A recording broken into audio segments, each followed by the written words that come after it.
We have seen the setup for Andrew's experiment on carbon dioxide in the last video. We will now explore the results of this experiment. Let us begin by drawing a PV curve with volume V on the horizontal axis and pressure P on the vertical axis. The experiment started with a relatively low temperature of 13.1 degrees Celsius. As we compress the gas, the curve falls smoothly at first and then it becomes nearly flat. Here, liquid and gas coexist. Finally, at very small volumes, it rises steeply again. Let us mark this curve as A, B, C, and D.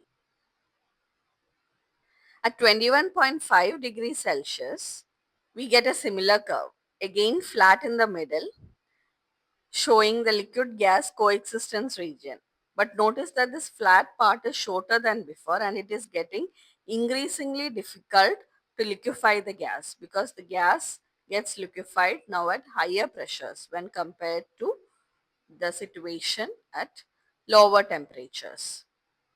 Now at 31.1 degrees Celsius, we see that we no longer get the flat plateaus as the curves before, but we see an inflection point at which pressure and volume are momentarily constant and then pressure rises again.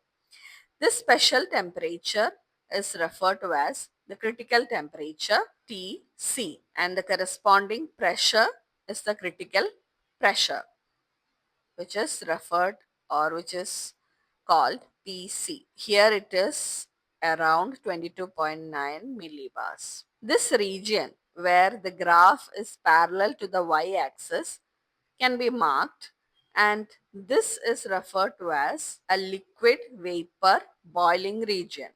So like I mentioned before, in this region, the gas starts transitioning from gaseous state to liquid state and here liquid and gas coexist. So what happens to the state of the gas on the left side of this curve, that is under DC and GH? It is a liquid phase or a liquid region. And here in AB and EF, it is gaseous. So there is a clear distinction between the gaseous phase and the liquid phase, right? Now, at higher temperatures, let's say 32.5 degrees Celsius, when we draw this curve, there is no longer any sharp separation between gas and liquid anymore. At 35.5 degrees Celsius, the curve looks almost smooth, and at 48.1 degrees Celsius, it is even clearer. No flat region at all, just a smooth gas-like curve. This is the this is similar to what we get for an ideal gas. This is the PV curve for an ideal gas. So in this region, above this particular temperature called the critical temperature, no matter how much pressure you apply, the gas will not liquefy. It will remain as a vapor. And at higher temperatures, like I mentioned, all real gases behave like ideal gases.